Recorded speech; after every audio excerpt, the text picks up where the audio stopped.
Hi, good morning. ഇന്ന് നമ്മൾ 2019 ജൂണിൽ ചോദിച്ച ചോദ്യങ്ങളുടെ ബാക്കി ചോദ്യങ്ങളാണ് ചെയ്യാൻ പോകുന്നത്. നമ്മൾ നേരിട്ട് ക്ലാസ്സിലേക്ക് പോവുകയാണ്. നിങ്ങൾ ആരെങ്കിലും സബ്സ്ക്രൈബ് ചെയ്യാത്തവരുണ്ടെങ്കിൽ സബ്സ്ക്രൈബ് ചെയ്യുക. അതുപോലെ ഈ ക്ലാസ് നിങ്ങൾക്ക് ഇഷ്ടപ്പെട്ടിട്ടുണ്ടെങ്കിൽ നിങ്ങളുടെ സുഹൃത്തുക്കൾക്കൊക്കെ അയച്ചു കൊടുക്കുക. നമുക്ക് ചോദ്യം നോക്കാം. വാചികവും അവാചികവുമായ ആശയവിനിമയവും അതോടൊപ്പം സാമൂഹ്യമായ ഇടപെടലിനെയും മോശമായി സ്വാധീനിക്കുന്ന വികാസ വൈകല്യം, A developmental disability that significantly affecting verbal and non verbal communications and social interaction. ഇങ്ങനെ ഇതിനൊക്കെ ബാധിക്കുന്ന വൈകല്യം എന്താണ്? Cerebral palsy, epilepsy, autism, ADHD. ഉത്തരം ഏതായിരിക്കും? ഉത്തരം ഓട്ടിസമാണ് കേട്ടോ, ഓട്ടിസം. അടുത്ത ചോദ്യം നോക്കൂ. ഒരു കുട്ടിയെക്കുറിച്ചുള്ള ആഴത്തിലും പരപ്പിലുമുള്ള പഠനത്തിന് ഉപയോഗിക്കാവുന്ന രീതി. Which among the following methods can be adopted for in-depth study about A particular students? ഒരു കുട്ടിയെക്കുറിച്ച് നമ്മൾ ഡീപ്പായിട്ട് പഠിക്കണമെങ്കിൽ ഏത് method? Questionnaire, interview, case study, sociometry. ഏതായിരിക്കും? കേസ് സ്റ്റഡിയാണ് കേട്ടോ. ഇവിടെ നിങ്ങൾ ശ്രദ്ധിക്കുക, മറ്റുള്ള ഓപ്ഷൻസൊക്കെ നോക്കൂ. എന്താ അതിൻ്റെ പ്രത്യേകത? ക്വസ്റ്റ്യനെയർ 2 ടൈപ്പ് ക്വസ്റ്റ്യൻസ് ഉണ്ടാവുന്നു. ഓപ്പൺ എൻഡഡ് ക്വസ്റ്റ്യൻസും ഉണ്ട്, അതുപോലെ ക്ലോസ്ഡ് എൻഡ്. ഓപ്പൺ എൻഡ് എന്ന് പറഞ്ഞാൽ ആൻസേഴ്സ് വിശദീകരിച്ച് പറയാൻ പറ്റും. അതിൽ നമുക്ക് കുട്ടികളെക്കുറിച്ച് ഒരു ഐഡിയ, ഒരു സബ്ജക്റ്റീവായിട്ട് നമുക്ക് മനസ്സിലാക്കാൻ പറ്റും. അതേസമയത്ത് ക്ലോസ്ഡ് എൻഡ് എന്ന് പറഞ്ഞാൽ കൂടുതൽ ഡിസ്ക്രിപ്റ്റീവ് ആയിരിക്കില്ല. ഇൻ്റർവ്യൂ, അഭിമുഖം എന്ന് നമുക്ക് പറയാം അല്ലേ. അല്ല, സോഷ്യോമെട്രി വളരെ പ്രധാനപ്പെട്ടതാണ്. അതിൻ്റെ ഉപജ്ഞാതാവാണ് ആര്? JL മൊറീനോയെ നിങ്ങൾ ഓർത്തിരിക്കുക. അതുപോലെ സോഷ്യോമെട്രിയിൽ ഇൻട്രാക്ഷൻസ്, ക്ലിക്കുകൾ നമ്മൾ പഠിച്ചിട്ടുണ്ട്. ക്ലിക്കുകൾ, സ്റ്റാറുകൾ, അതുപോലെ തന്നെ ട്വിൻസ് എന്തായിരുന്നു? ക്ലിക്കുകൾ 3 പേര് തമ്മിലുള്ള ബന്ധങ്ങളായിരുന്നു. സ്റ്റാർ എന്ന് പറഞ്ഞാൽ ഒരു വ്യക്തിയെ ഒരുപാട് ആളുകൾ ഇഷ്ടപ്പെടുകയാണെങ്കിൽ അല്ലെങ്കിൽ ഇൻട്രാക്ഷൻ ഉണ്ടെങ്കിൽ. ട്വിൻസ് എന്ന് പറഞ്ഞാൽ 2 വ്യക്തികൾ തമ്മിലുള്ള കണക്ഷൻസാണ് അല്ലേ. ഇനി നെക്സ്റ്റ് നോക്കൂ. ശൈശവഘട്ടത്തിൽ കുട്ടികൾ കരയുമ്പോൾ ശരീരം മുഴുവൻ ആ പ്രക്രിയയിൽ പങ്കുചേരുന്നു. അവർ വളരുന്നതനുസരിച്ച് കരച്ചിൽ ചില അവയവങ്ങളിൽ മാത്രം ഒതുങ്ങുന്നു. ഏത് വികസന സിദ്ധാന്തമാണിവിടെ? അപ്പോൾ ഡെവലപ്മെൻറ്റിൻ്റെ വികസനം, അതിലെ ഡെവലപ്മെൻറ്റ്, അതിൻ്റെ തത്വങ്ങൾ നിങ്ങൾ പഠിച്ചു വെക്കുക. ഈ 4 ഓപ്ഷൻസും അതിൻ്റെ തത്വങ്ങളാണ്. അപ്പോൾ നമ്മൾ ഈ പറഞ്ഞ ക്വസ്റ്റ്യനിൽ ഏത് തത്വത്തോടാണ് യോജിക്കുന്നത്? നോക്കൂ.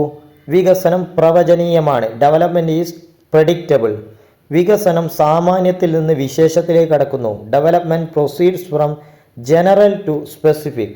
Development is cumulative. Development is an individualized process. അപ്പോൾ 4ഉം ഡെവലപ്മെൻറ്റുമായി ബന്ധപ്പെട്ടതാണ്. ഇതിൽ നിങ്ങൾ നോക്കൂ, ശരീരം മുഴുവൻ ഒരു പ്രവർത്തനത്തിൽ പങ്കുചേരുന്നു. അത് അല്ലേ ഒരു ജനറലായ കാര്യമല്ലേ. അതിൽ നിന്ന് അവർ വളരുമ്പോൾ എന്ത് ചെയ്യുന്നു? ചില അവയവങ്ങളിലേക്ക് മാത്രം കരച്ചിൽ ഒതുങ്ങുന്നു എന്ന് പറഞ്ഞാൽ ഒരു സ്പെസിഫിക് ആയതിലേക്ക് പോവല്ലേ. അപ്പോൾ ആൻസർ ഏതായിരിക്കും? Development proceeds from general to specific. ഇതാണ് ആൻസർ. മറ്റുള്ളതൊക്കെ നിങ്ങൾക്കറിയാം. പ്രെഡിക്റ്റബിൾ, നമുക്കൊരു പൊതുവായൊരു ശ്രേണി ഉണ്ടാവും. ഡെവലപ്മെൻറ്റ് ഉണ്ടാകുന്നതനുസരിച്ച് അതിനൊരു പ്രത്യേകമായി പ്രെഡിക്റ്റബിളായിട്ട് നമുക്ക് പറയാൻ പറ്റും. അതുപോലെ ക്യുമുലേറ്റീവ് അല്ലേ. ഡെവലപ്മെൻറ്റ് എന്താ? ക്യുമുലേറ്റീവ് എന്ന് പറഞ്ഞാൽ ഒന്നിൻ്റെ മുകളിൽ ഡെവലപ്മെൻറ്റ് മറ്റേത് വരും. അങ്ങനെ ഡെവലപ്മെൻറ്റ് ഇങ്ങനെ കൂടി വരിക. അതുപോലെ ഇൻഡിവിജ്വലൈസ്ഡ് പ്രോസസ്സ് അല്ലേ. ഓരോ വ്യക്തികളിലല്ലേ, വ്യക്തിഗതമായിട്ടാണല്ലോ ഡെവലപ്മെൻറ്റ് ഉണ്ടാകുന്നത്. അപ്പോൾ അടുത്ത ഓപ്ഷൻ നോക്കൂ. സർപ്പിള പാഠ്യ പദ്ധതിയുടെ വക്താവ്. ഇംഗ്ലീഷ് മനസ്സിലായ നോക്കൂ, ഇംഗ്ലീഷ് വായിച്ച പെട്ടെന്ന് കിട്ടും. Spiral curriculum is the contribution. ആരുടേതാണ് spiral curriculum? Bruner, Skinner, Watson, Gardner. ആരാണ്? ബ്രൂണറാണ് കേട്ടോ, ബ്രൂണറാണ് ഓപ്ഷൻ. നിങ്ങൾ ഈ ഒരു രീതി നോക്കൂ. ചാക്രികാരോഹണ രീതി എന്ന് പറയും സ്പൈറലിംഗ്. സ്വാഭാവികമായൊരു പഠന രീതി. നേടിയ അറിവിന്മേൽ നിരന്തരം പുതിയ അറിവ് ചേർത്ത് കൂടുതൽ ആഴത്തിലേക്കും വ്യാപ്തിയിലേക്കും പോവുക എന്നതാണ് ഈ പഠന രീതി കൊണ്ട് അർത്ഥമാക്കുന്നത്. പാഠ്യവസ്തുക്കളെ സ്പൈറൽ സമീപനത്തിനനുസരിച്ച് ക്രമീകരിക്കും. ആശയങ്ങൾ പലതവണ നിരീക്ഷിച്ച് വർഗീകരിച്ച് അനുമാനം നടത്തി ഘട്ടമായാണ് കുട്ടികൾ സ്വായത്തമാക്കുന്നത്. ഇതാണ് സ്പൈറലിംഗ് എന്ന് പറഞ്ഞാൽ. മനസ്സിലായോ? നേടിയ അറിവിന്മേൽ നിരന്തരം പുതിയ അറിവുകൾ ചേർത്ത് കൊടുക്കുക. അതായത് ഒന്നിൻ്റെ നേരെ റിപ്പീറ്റേഷൻ അല്ല. നമുക്കറിയാം 1ാം ക്ലാസ്സിൽ പഠിച്ചതിൻ്റെ കുറച്ചുകൂടി അപ്ഗ്രേഡ് ആയിട്ടുള്ള വേർഷൻ അല്ലേ 2ാം ക്ലാസ്സിൽ. അതിനേക്കാൾ കുറച്ചും കൂടി അപ്ഗ്രേഡ് ആയിട്ടാണ് 3ൽ. ഇതാണ് ഒരു സ്പൈറലിംഗ് രീതി എന്ന് പറഞ്ഞാൽ. അടുത്ത ക്വസ്റ്റ്യൻ നോക്കൂ. താഴെ പറയുന്നവയിൽ പ്രതിഭാശാലികളായ കുട്ടികൾ നേരിടുന്ന പ്രശ്നങ്ങൾ ഏവ? അതായത് ഗിഫ്റ്റഡ് ചൈൽഡ്, നമ്മൾ നേരത്തെ എല്ലാ വീഡിയോസിലും പറഞ്ഞിരുന്ന അവരുടെ പ്രത്യേകതകൾ. അപ്പോൾ അവർക്ക് ക്ലാസ് മുറികളിൽ അല്ലെങ്കിൽ പൊതുവായി അവർ നേരിടുന്ന പ്രശ്നങ്ങളുണ്ട്. പ്രത്യേക ആവശ്യങ്ങൾ വിഘ്നം സംഭവിക്കുന്നതുമായി ബന്ധപ്പെട്ട പ്രശ്നം എന്ന് പറഞ്ഞാൽ problem arising from frustration of special needs. കുട്ടികൾക്ക് എന്ത് ചെയ്യും, പ്രത്യേകമായ ആവശ്യങ്ങൾ ഉണ്ടാവുമല്ലോ, അതിൽ ഫ്രസ്ട്രേഷൻ അനുഭവപ്പെടുക. അധ്യാപകർ മനസ്സിലാക്കാത്തത് കൊണ്ടുള്ള പ്രശ്നങ്ങൾ, problems arising from lack of understanding by the teachers. വെല്ലുവിളികളില്ലാത്ത ക്ലാസ് റൂം പ്രവർത്തനങ്ങൾ, problems arising from non challenging class works. മുകളിൽ പറഞ്ഞവയെല്ലാം. അപ്പോൾ ഉത്തരം ഏതായിരിക്കും? എല്ലാ ഓപ്ഷൻസും അതിൽ പറ്റും കേട്ടോ. ഓൾ ഓഫ് ദി എബോ ആയിരിക്കും ആൻസർ. കാരണം കുട്ടികൾ ഈ ഗിഫ്റ്റഡ് ചൈൽഡ് ആണെങ്കിൽ അവർക്ക് എന്താണ് സ്പെഷ്യൽ നീഡ്സ് ഉണ്ടാവും. അതിനെന്ത് ചെയ്യണം, ഫ്രസ്ട്രേഷൻ ഉണ്ടായാൽ അത് പ്രയാസമാണ്. അതുപോലെ തന്നെ അധ്യാപകൻ ഇവൻ്റെ ആവശ്യങ്ങളൊക്കെ മനസ്സിലാക്കാത്ത പ്രശ്നങ്ങളുണ്ടാവും. അതുപോലെ തന്നെ നോൺ ചാലഞ്ചിങ്, ക്ലാസ്സിൽ ഒരു ചാലഞ്ചിങ് ആയിട്ടുള്ള പ്രവർത്തനങ്ങളായിരിക്കില്ല. ഇതൊക്കെ ഗിഫ്റ്റഡ് ചൈൽഡിന് ഒരു പ്രയാസമായിരിക്കും. അടുത്ത ചോദ്യം നോക്കൂ. പ്രശ്ന പരിഹരണത്തിലെ ഘട്ടങ്ങളെ ക്രമമായി രേഖപ്പെടുത്തുക. അപ്പോൾ പ്രോബ്ലം സോൾവിങ് അതിനൊരുപാട് ഘട്ടങ്ങളുണ്ട്. അതിൻ്റെ ഘട്ടങ്ങൾ ഒരു രീതിയിൽ അല്ലേ, പ്രത്യേക രീതിയിലാണ്. ഞങ്ങൾ ഘട്ടങ്ങൾ നോക്കൂ. ആദ്യം ചെയ്യേണ്ടത് ഐഡൻറ്റിഫൈങ് ദ പ്രോബ്ലം തിരിച്ചറിയുക. പിന്നീട് എന്ത് ചെയ്യുക, പ്രശ്നം നിർവചിക്കുക, ഡിഫൈനിങ് ദ പ്രോബ്ലംസ്. അതായത് പ്രശ്നം എന്താണെന്ന് മനസ്സിലാക്കിയിട്ട് അത് കൃത്യമായിട്ട് നിർവചിക്കണം. എന്നാൽ മാത്രമേ അതിന് ഒരു പരിഹരണം നമുക്ക് ചെയ്യാൻ പറ്റും. പിന്നെ ഹൈപ്പോത്തിസിസ് എന്ന് പറഞ്ഞാൽ പരികൽപ്പനകൾ രൂപീകരിക്കുക എന്ന് പറഞ്ഞാൽ നമ്മൾ ഇതിനൊരു കുറേ സൊല്യൂഷൻസ് നേരത്തെ ആലോചിക്കുക, എന്നിട്ട് അതിലേറ്റവും യോജിക്കുന്ന രീതിയിലുള്ള സൊല്യൂഷൻസ് നമ്മൾ ഒരു ഹൈപ്പോത്തിസിസ് ആയിട്ട് എടുക്കുക. ഇങ്ങനെ ചെയ്താൽ ഇതിനൊരു പരിഹാരമാകും. പിന്നെ ഇത് വെച്ചിട്ട് നമ്മൾ എന്ത് ചെയ്യണം, പ്ലാനിങ് ചെയ്യണം. ഫോമിങ് സ്ട്രാറ്റജീസ്, പ്രശ്നപരിഹാരത്തിനുള്ള സ്ട്രാറ്റജികൾ ഫോം ചെയ്യാം. പിന്നെ എന്ത് ചെയ്യുക, ഇതിന് വേണ്ടിയിട്ടുള്ള ഡാറ്റ കളക്ഷനും അല്ലെങ്കിൽ പ്ലാനിങ് നടത്തുമ്പോൾ എങ്ങനെ ഇത് നടത്തണം എന്നുള്ള പ്ലാനിംഗ് ഒക്കെ ചെയ്യേണ്ടത് ആ സമയത്താണ്.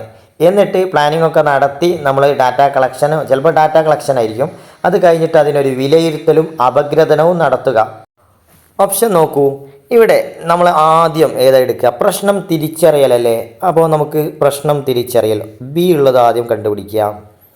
അടുത്ത ഓപ്ഷൻ ഏതാ വരിക, പരികൽപ്പനകളുടെ രൂപീകരണം, ഹൈപ്പോത്തിസിസ് ഫോർമുലേഷൻ. അടുത്തത് എ വരുന്നു.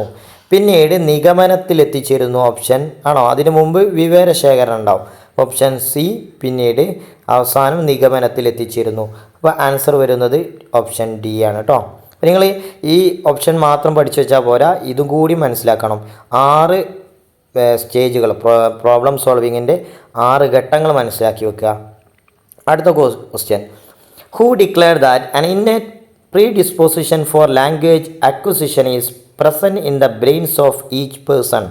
അതായത് ഓരോ വ്യക്തിയിലും സ്വതസിദ്ധമായ ഭാഷ ആർജിച്ചെടുക്കാനുള്ള ഒരു പ്രവണത തലച്ചോറിലുണ്ട് എന്ന് പറഞ്ഞത് നോം ചോസ്കി, വൈഗോഡ്സ്കി, പിയാഷെ, ബ്രൂണറാണ് കേട്ടോ.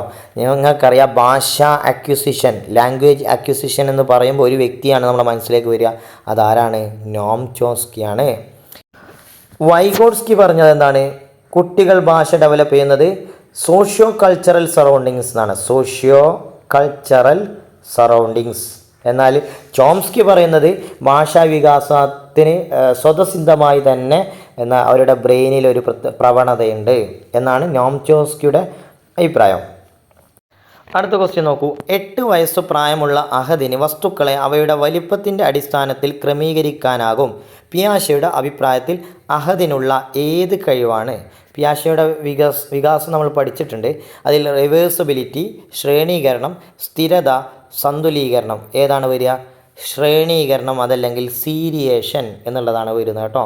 സീരിയേഷൻ എന്ന് പറഞ്ഞാൽ വസ്തുക്കളെ അതിൻ്റെ വലിപ്പത്തിൻ്റെ അടിസ്ഥാനത്തിൽ ശ്രേണീകരിക്കുക അല്ലേ, ഇതാണ് arrange objects according to their size. ഈ ഒരു കാര്യം നിങ്ങൾ ഓർത്ത് വെക്കട്ടോ, ഇംഗ്ലീഷിലാണെങ്കിൽ പെട്ടെന്ന് മനസ്സിലാവും. അടുത്ത ക്വസ്റ്റ്യൻ നോക്കൂ.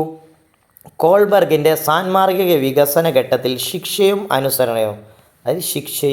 അനുസരണവും എന്നത് ഏത് ഘട്ടത്തിലാണ് സംഭവിക്കുന്നത്?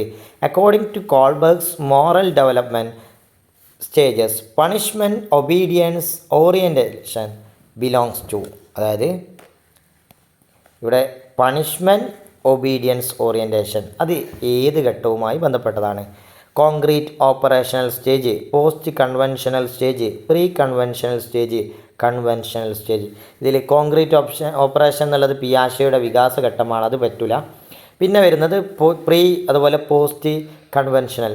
അപ്പോൾ ആ 3 ഘട്ടങ്ങളായിട്ട് 3 സ്റ്റേജുകളാണ് കോൾബർഗിൻ്റെ മോറൽ ഡെവലപ്മെൻറ്റിലുള്ളത്. അതിൽ പണിഷ്മെൻറ്റ് വരുന്നത് ആദ്യത്തെ ഘട്ടത്തിലാണ്. ഏതിലാണ്?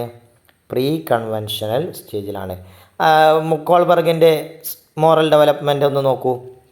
Pre conventional morality stage, first stage, അതിൽ വരുന്നത് പണിഷ്മെൻറ്റ് ആൻഡ് ഒബീഡിയൻസ് ഓറിയൻറ്റേഷൻ, പിന്നീട് ഇൻസ്ട്രുമെൻ്റൽ റിലേറ്റിവിസ്റ്റ് ഓറിയൻറ്റേഷൻ. ഇത് രണ്ടും പ്രീ കൺവെൻഷണൽ മൊറാലിറ്റിയാണ്. അടുത്ത ഘട്ടമാണ് conventional morality, interpersonal concordance orientation, law and order orientation. ഇത് രണ്ടും അടുത്തതിൽ. മൂന്നാമത്തെ സ്റ്റേജാണ് post conventional morality, legalistic orientation, ethical principle orientation. ഇവ അതിലാണ് വരുന്നത്.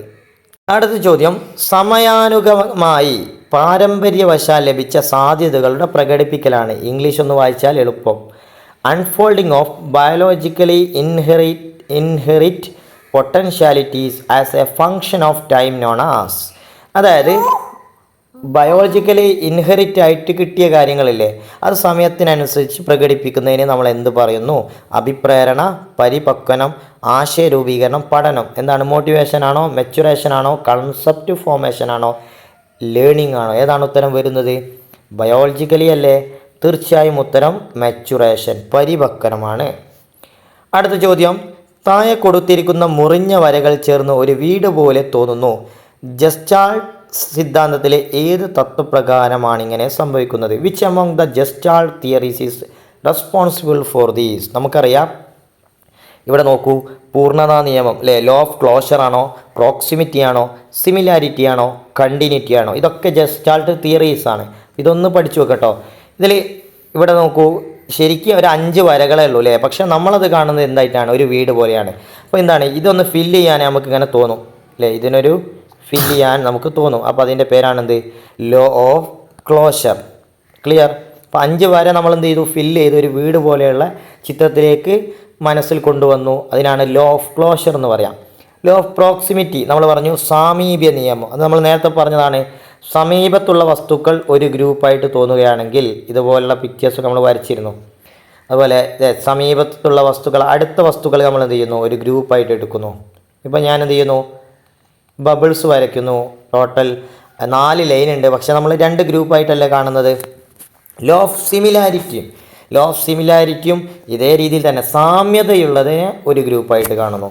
ഇതിൽ തന്നെ നോക്കുക, സാമ്യത ഉള്ളതിനെ നമുക്കൊരു ഗ്രൂപ്പായിട്ട് കാണാം. പിന്നെ ലോ ഓഫ് കണ്ടിന്യൂറ്റി എന്ന് പറയുമ്പോൾ തുടർച്ചാ നിയമം. ചില ഉദാഹരണത്തിന് ഇങ്ങനെ വരകൾ വരയ്ക്കുക, അതുപോലെ ഇങ്ങനെ വരയ്ക്കുക. അപ്പോൾ നമ്മളിതൊരു കണ്ടിന്യൂറ്റി, അതായത് നിങ്ങൾക്ക് ഇത് മറ്റു രീതിയിൽ കണ്ടുകൂടെ? ഇങ്ങനെയുള്ള 2 വസ്തുക്കളല്ലേ ഇങ്ങനെ ചേർന്നത്, പക്ഷെ നമ്മളെന്താ കാണുക? ഇതിങ്ങനെ ഇവിടെ നിർത്താതെ ഇത് കണ്ടിന്യൂ ചെയ്തതുപോലെ നമ്മുടെ മനസ്സിലേക്ക് വരുന്നു. സോ ഇതാണ് ലോ ഓഫ് കണ്ടിന്യൂറ്റി. അടുത്ത ക്വസ്റ്റ്യൻ, ഫ്രോയിഡിൻ്റെ അഭിപ്രായത്തിൽ ഇത് പ്രവർത്തിക്കുന്നത് അല്ലേ, ഫ്രോയിഡിൻ്റെ തത്വങ്ങളിൽപ്പെട്ടതാണ് ഇത്, ഈഗോ, സൂപ്പർ ഈഗോ. നമ്മൾ നേരത്തെ പറഞ്ഞിരുന്നു ഇത്. അപ്പോൾ ഇതിൽ പ്ലഷർ പ്രിൻസിപ്പിൾ ഏതാണ്? Pleasure principle guided according to Freud it is guided by. എന്തുകൊണ്ടാണ് ഇത് പ്രവർത്തിക്കുന്നത്? പ്ലഷർ പ്രിൻസിപ്പിളാണ് കേട്ടോ. അപ്പോൾ മറ്റുള്ള പ്രിൻസിപ്പിൾസൊക്കെ നോക്കൂ. റിയാലിറ്റി പ്രിൻസിപ്പിൾ എന്തുമായി ബന്ധപ്പെട്ടതാണ്? ഈഗോയുമായി ബന്ധപ്പെട്ടതാണ് റിയാലിറ്റി പ്രിൻസിപ്പിൾ. മൊറാലിറ്റി വരുന്നത് സൂപ്പർ ഈഗോ ആണ് കേട്ടോ, സൂപ്പർ ഈഗോ. അടുത്ത ക്വസ്റ്റ്യൻ നോക്കൂ, പെഡഗോഗി എന്നത് എന്തിനെക്കുറിച്ചുള്ള പഠനമാണ്? പെഡഗോഗി എന്തുമായി ബന്ധപ്പെട്ടുള്ള പഠനമാണ്? School education, child teaching method. എന്തുമായി ബന്ധപ്പെട്ട പഠനമാണ്? ടീച്ചിങ് മെത്തേഡ്സ് അല്ലേ, അധ്യാപന രീതിയുമായിട്ടുള്ള പഠനത്തിനാണ് പെഡഗോഗി എന്ന് പറയാം. അടുത്ത ക്വസ്റ്റ്യൻ നോക്കൂ, കുട്ടികളുടെ വൈജ്ഞാനിക വികസനവുമായി ബന്ധപ്പെട്ട ചാർട്ട് തയ്യാറാക്കിയത് ആര്? ഇമോഷണൽ ഡെവലപ്മെൻറ്റിനെ കുറിച്ചുള്ള ചാർട്ട് തയ്യാറാക്കിയത് Flavell, Katherine Bridge, Daniel Goleman, Gardner. ആരാണ്? Katherine Bridge. അപ്പോൾ മറ്റുള്ള ഓപ്ഷൻസ് ഒന്ന് നിങ്ങൾക്കറിയാം എങ്കിലൊന്ന് പറയൂ. ഗോൾമാൻ ആരാണ്? തീർച്ചയായും മനസ്സിലാക്കണം, ഇമോഷണൽ ഇൻ്റലിജൻസ്. ക്വസ്റ്റ്യൻസ് മനസ്സിലാക്കി വെക്കണം. അദ്ദേഹത്തിൻ്റെ ഇമോഷണൽ ഇൻ്റലിജൻസ് എന്ന പുസ്തകം പിന്നീട് ഇങ്ങനെയുള്ളൊരു കൺസെപ്റ്റിലേക്ക് നയിക്കുകയും ജീവിത വിജയത്തിന് ഇൻ്റലിജൻ്റ് ക്വസ്റ്റ്യനേക്കാൾ അപ്പുറം എന്ത് വേണം, ഇമോഷണൽ ഇൻ്റലിജൻസ് ഉണ്ടായാൽ മാത്രമേ അല്ലേ, ഇമോഷണൽ ക്വസ്റ്റ്യൻ ഉണ്ടായാൽ മാത്രമേ വിജയിക്കൂ എന്ന് പറയുന്നുണ്ട്. അപ്പോൾ ഇതാണ് ഡാനിയൽ ഗോൾമാൻ്റെ കൺസെപ്റ്റ്. അതുപോലെ ഗാർഡനർ നിങ്ങൾക്കറിയാം, മൾട്ടിപ്പിൾ ഇൻ്റലിജൻസിൻ്റെ ആളാണ് ആര്, ഹവാർഡ് ഗാർഡനർ. അടുത്ത ക്വസ്റ്റ്യൻ നോക്കൂ, മാസ്ലോയുടെ ആവശ്യ ശ്രേണിയിലെ ഏറ്റവും താഴെയുള്ള ആവശ്യം ഏത്? നമുക്കറിയാം മാസ്ലോയുടെ ഹയറാർക്കി ഓഫ് നീഡ്സ് നമ്മൾ പഠിച്ചതാണ്. ഏറ്റവും താഴെയുള്ളത് ഏതാണ്? Cognitive, physiological, esteem, safety. ഏതാണ് വരിക? ഫിസിയോളജിക്കൽ നീഡ്സ് ആണ്. നിങ്ങൾ ഈ ചിത്രം നോക്കൂ, ഏതാണ്? ശാരീരിക ആവശ്യം ഏറ്റവും താഴെയാണ് അല്ലേ, ഫിസിയോളജിക്കൽ നീഡ്സ്. അടുത്തത് വരുന്നത് സേഫ്റ്റി. അടുത്തത് വരിക ലവ് ആൻഡ് ബിലോങ്ങിങ്നെസ്, സ്നേഹിക്കപ്പെടുക. അതുപോലെ റെസ്പെക്ട്, ആദരിക്കപ്പെടുക. അതുപോലെ കൊഗ്നിറ്റീവ്. അടുത്തത് ഐസ്തെറ്റിക് ആൻഡ് സെൽഫ് ആക്ച്വലൈസേഷൻ. ക്ലിയർ? ഇനി അടുത്തത് നോക്കൂ, ബുദ്ധിയുടെ ഘടനാ മാതൃകയിലെ ഉൽപ്പന്നങ്ങൾ എന്ന വിഭാഗത്തിൽ പെടാത്തത്. ഘടനാ മാതൃക, സ്ട്രക്ചർ ഓഫ് ഇൻ്റലിജൻസ് അല്ലേ, സ്ട്രക്ചർ ഓഫ് ഇൻ്റലിജൻസ്. ഈ കൺസെപ്റ്റ് ആരുടേതാണ്? ഗിൽഫോർഡിൻ്റെതാണ്. ആരുടേതാണ്? ഗിൽഫോർഡിൻ്റെതാണ്. നിങ്ങൾ ആ പേരും കൂടി പഠിച്ചു വെക്കുക. ഗിൽഫോർഡിൻ്റെ കൺസെപ്റ്റാണ് സ്ട്രക്ചർ ഓഫ് ഇൻ്റലിജൻസ്. അപ്പോൾ ഗിൽഫോർഡിൻ്റെ സ്ട്രക്ചർ ഓഫ് ഇൻ്റലിജൻസിൽ 3 ഡയമെൻഷൻസ് ഉണ്ട്. ഫസ്റ്റ് വരുന്നത് കണ്ടൻറ്റ്. സെക്കൻഡ് വരുന്നത് ഓപ്പറേഷൻസ്. Third one products. ഇതാണ് ആ ഒരു സ്ട്രക്ചറിൽ വരുന്നത്. അപ്പോൾ ഇതിൽ നിന്നാണ് ക്വസ്റ്റ്യൻ വന്നത്. ഈ പ്രൊഡക്ട്സിൽ പെടാത്തത് ഏത്? യൂണിറ്റ്, ക്ലാസസ്, കൊഗ്നീഷൻ, അതുപോലെ തന്നെ സിസ്റ്റംസ്. ഇതിലേതാണ് വരുന്നത്? കൊഗ്നീഷൻ. ഏതാണ് വരാത്തത്? കൊഗ്നീഷനാണ് ഇവിടെ ഓപ്ഷൻ കേട്ടോ, ഇതിൻ്റെ ഉത്തരമായിട്ട് വരുന്നത്. ബാക്കി യൂണിറ്റ്, ക്ലാസ്, സിസ്റ്റം ഒക്കെ ഏതിൽ വരുന്നുണ്ട്? പ്രൊഡക്ട്സിൽ വരുന്നുണ്ട്. അടുത്ത ചോദ്യം, സംസ്ഥാന തലത്തിലുള്ള നിരവധി മത്സരങ്ങളിലേക്കായി ഒരു അധ്യാപകൻ അല്ലെങ്കിൽ അധ്യാപിക പെൺകുട്ടികളെ മാത്രം തിരഞ്ഞെടുക്കുന്നു. ഇത് ഒരു എന്ത് അപ്രോച്ചാണ്? Practical approach, democratic approach, gender bias, realistic approach. ഏതായിരിക്കും? Gender bias. എന്തുകൊണ്ടാണ്? ജെൻഡറിനെ കുറിച്ച് ചോദ്യങ്ങൾ വരാറുണ്ട് കേട്ടോ. Gender discrimination, gender equality. തീർച്ചയായും ആ വേർഡ്സുകളൊക്കെ ഒന്ന് മനസ്സിലാക്കി വെക്കുക. അപ്പോൾ ഇവിടെ ആൺകുട്ടികളെ മാത്രം തിരഞ്ഞെടുക്കുന്നു, പെൺകുട്ടികളെ ശ്രദ്ധിക്കുന്നില്ല. അപ്പോൾ ജെൻഡർ ബയാസാണ്. അടുത്ത ക്വസ്റ്റ്യൻ, ലാസ്റ്റ് ക്വസ്റ്റ്യൻ ആണ്. കുട്ടികളെക്കുറിച്ച് തെറ്റായ പ്രസ്താവന ഏത്? Identify the false statement about children. They are problem solvers. അതുപോലെ തന്നെ they are active explorers of the environment. They are inquisitive. They are passive learners.